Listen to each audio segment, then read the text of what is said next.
This slideshow explains how to distinguish between an alkene and an alkane.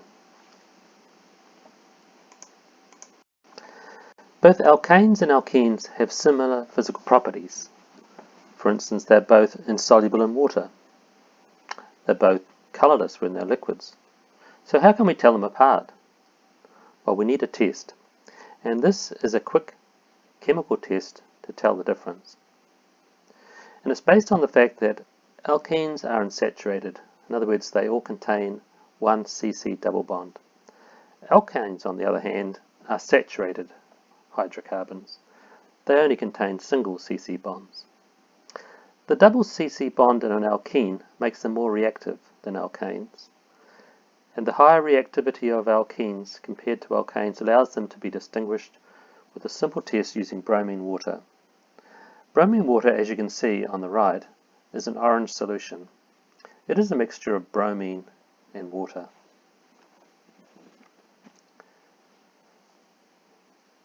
Here's a simple experiment that shows how this reaction happens. You get two layers, the alkenes on the top, the water layers on the bottom.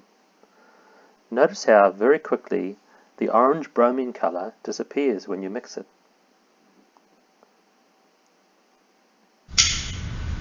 Stop stirring and the two layers reform again.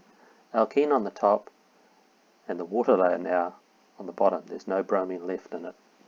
That's why it's colourless. So looking at this reaction, we can see that it is an addition reaction.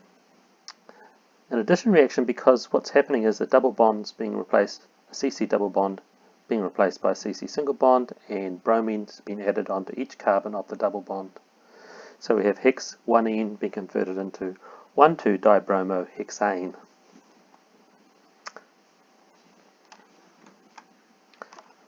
What about an alkane?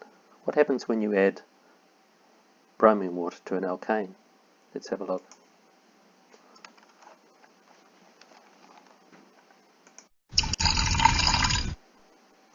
Notice you get two layers again. Stir it.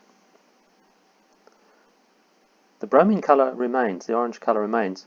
It does, however, move. It moves into the top layer because bromine, being a non-polar molecule, dissolves very well in non-polar solvent like an alkane. But the colour is still there. So bromine hasn't reacted with it. So in other words, the colour remains. So when an alkane is shaken with bromine water, there is no change in colour. The bromine water stays orange. Even though it's possible for an alkane to react with bromine, and we know this through our study of substitution reactions, this reaction of an alkane is very, very slow, and it needs light. And even with light, it's very, very slow. So we can do a quick test, no problem at all, and that'll distinguish between the alkene and the alkane. You can do a similar test with potassium permanganate, because potassium permanganate also reacts with the double bond. Potassium permanganate solution can be used to distinguish between alkenes and alkanes. If you look at the test tube on the left, you'll see what you see when you add a potassium permanganate to an alkene.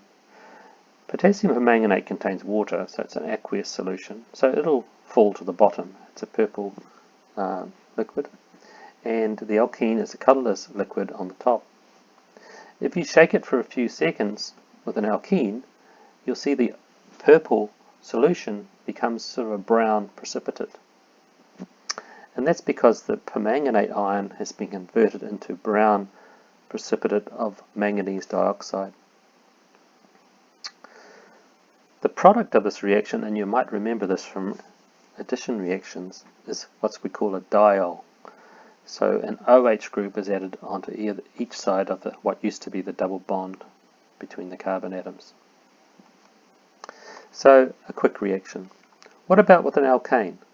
Well, if you do the same thing with an alkane, you get the two layers again, but you don't get any change of colour.